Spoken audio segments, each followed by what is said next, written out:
ಬಹಳಷ್ಟು ಚರ್ಚೆ ಆಗುದೇನಂದ್ರೆ ಉತ್ತರ ಕರ್ನಾಟಕ ಹಿಂದೆ ಉಳಿದದ. ಯಾಕೆ ಉಳಿದದ? ಮೂಕ ಬಸವಣ್ಣಗಳನ್ನು ನಾವು ಆರಿಸಿ ಕಳಿಸಿದ್ದಕ್ಕೆ ಉಳಿದದ. ಯಾರು ಮಾತಾಡ್ತಿದ್ದಲ್ಲ ವಿಧಾನಸಭೆಗಳಿಗೆ, ಯಾರು ಮಾತಾಡೋರು? ಮೊದಲೆಲ್ಲ ಹೋದವ್ರು ಸುಮ್ಮ ಕುಂಡ್ರುದು. ಕೆಲವೊಂದು ಮಂದಿ ಹೇಳಬಾರ್ದು, ಕೆಲವೊಂದು ಮಂದಿ ಬರೇ ಇಸ್ಪೇಟ್ ಆಡ್ಕೋತ ಕುಂಡ್ರದು ಮ್ಯಾಗ. ಯಾವ ಊರಿಗೆ ರೋಡ್ ಮಾಡಬಾರ್ದು, ರೋಡ್ ಮಾಡಿದ್ರೆ ಅವ್ರು ತಾಲೂಕಕ್ಕೆ ಬರ್ತಾರೆ, ತಾಲೂಕದಿಂದ ಬೆಳಗಾವಿಗೆ ಬರ್ತಾರೆ, ಬೆಳಗಾವಿಯಿಂದ ಬೆಂಗಳೂರು ಬರ್ತಾರೆ, ಹುಷಾರಾಗ್ತಾರೆ ಅಂತ ಕೆಲವೊಂದು ಮಂದಿ ರಾಜಕಾರಣಿಗಳು ತಲೆಯಾಗಿ ಈ ಉತ್ತರ ಕನ್ನಡದಾಗ ಇತ್ತು. ಈಗ ಅವ್ರನ್ನ ನಾವು ಟೀಕೆ ಮಾಡೋದ್ರಾಗ ಅರ್ಥ ಇಲ್ಲ.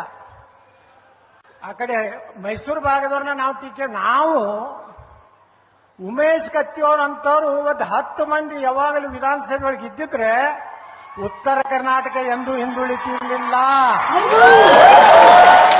ಕೇಳಬೇಕು, ಯಾಕೆ ಹಂಚಬೇಕು? ಅವರಿಗೆ ವೋಟ್ ಹಾಕಿದವ್ರು ನೀವು. ನಮ್ಮದು ಲೆಕ್ಕ ಕೊಡ್ಬೇಕಾಗಿದೆ ನಿಮಗ. ನಾವು ಚಮಚಾಗಿರಿ ಮಾಡಿ ಸಾಹೇಬ್ರ ಅಂದು, ಅಪ್ಪಾಜಿ ಅಂದು,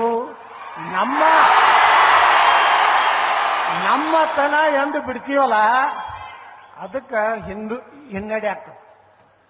ನಾವು ಉಮೇಶ್ ಕತ್ತಿಯವರು ನಾವು ಎಷ್ಟು ಆತ್ಮೀಯರಾಗಿದ್ದೀವಿ ಅಂದ್ರೆ, ಬೆಂಗಳೂರಿಗೆ ನಾ ಬಂದೀನಿ ಅಂದ್ರೆ ಫೋನ್ ಮಾಡ್ತಿದ್ರು, ಗೌಡ್ರ ಇವತ್ತು ನಮ್ಮ ಮನೆಗೆ ಊಟಕ್ಕೆ ಬರ್ಬೇಕಂತೇಳಿ. ಅವರು ನಮ್ಮ ಬಿಜಾಪುರ ಉಸ್ತುವಾರಿ ಮಂತ್ರಿ ಇದ್ದಾಗ ಯಾರ್ಯಾರು ನಾ IB ಒಳಗೆ ಭೇಟಿಯಾಗಿ, ನಡ್ರಪ್ಪ ಇನ್ನ ನೀವು ಖಾಲಿ ಬರೀ ಪುಕ್ಸಟ್ ಮಾತು ಹೇಳೋರು ನಡ್ರಿ ಅಂತ ಹೇಳಿ ನಮ್ಮ ಮನೆಗೆ ರಾತ್ರಿ ಊಟಕ್ಕೆ ಬರೋರು. ಎಷ್ಟು ಅವರ ಒಂದು ಅಜಾತ ಶತ್ರು ಅಂತ ಕರೀತಾರೆ. ಈ ದೇಶದಲ್ಲಿ ಅಟಲ್ ಬಿಹಾರಿ ವಾಜಪೇಯಿ ಅವರಿಗೆ ಅಜಾತ ಶತ್ರು ಅಂತ ಕರೀತಾರೆ.